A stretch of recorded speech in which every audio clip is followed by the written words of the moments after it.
Okay, let's go. Hello, কে অবস্থা সবার? তো গত শুক্রবার আমরা চলে গিয়েছিলাম ঢাকায় বুফে খেতে, আর আমাদেরকে ট্রিট দেয় খায়রুল।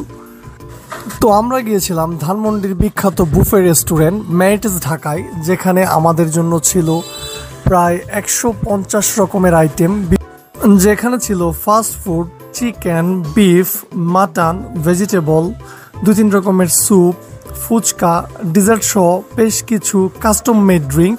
এছাড়া একটা স্পেশাল ফুড ছিল, এটা হচ্ছে সি ফুড।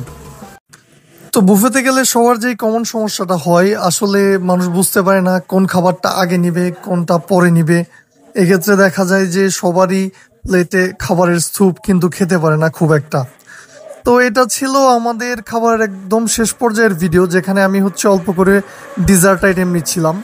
মিষ্টি আমার খুব পছন্দ, কিন্তু এরপরে অল্প করে নিচ্ছিলাম, কারণ এত কিছু খেয়েছি যে মিষ্টি খাওয়াটা আসলে পসিবল না।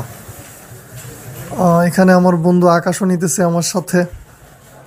তো এখানে অনেক রকমের মিষ্টি ছিল, এই যে দেবাশিস মিষ্টি নিচ্ছে। তো মিষ্টি নেওয়ার পরে এক পর্যায়ে দেখলাম যে আমার বন্ধু বান্ধব সালাদ আইটেমও নিতেছে, তো আমিও সালাদ আইটেমের দিকে গেলাম, অল্প করে খাইতেছি।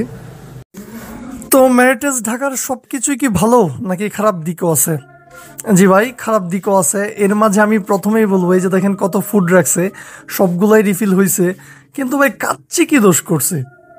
মানে লিটারালি 3বার মনে হয় কাচ্চি রিফিল করছে, কিন্তু আমি 3বারের একবারও গিয়ে কোনো ধরনের মাংস পাই নাই। কাচ্চির মাংস ছাড়া চলে? তো এটা আসলে একটা খারাপ দিক। এছাড়া তাদের সবকিছু বেশ পরিপাটি গোছানো, টয়লেটটা হচ্ছে খুবই ক্লিন, খুবই পরিষ্কার।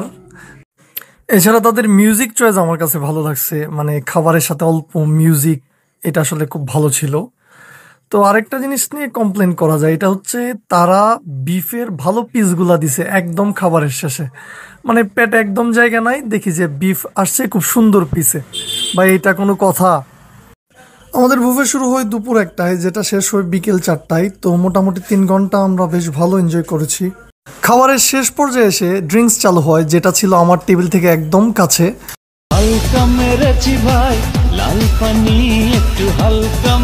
সো এত লাল পানি নীল পানি দেখে আমার মনে হলো আমিও ভাই নেই, জিনিসটা হয়তো খুব ইন্টারেস্টিং। আসলে খুব মজার ছিল, আপনারা আবার অন্য কিছু ভাইবেন না। এগুলা ড্রাগন জিরা পানি এই মিক্স। তো এগুলা খেলাম অনেকবার, খাওয়ার পরে আসলে ভাবলাম যে না, আর খাওয়া যাবে না, অনেকগুলা খাইছি। আমি মোটামুটি মনে হয় 8-10 গ্লাস বা আরও বেশি খাইছি। এরপর কিছুক্ষণ বসলাম, বসে রেস্ট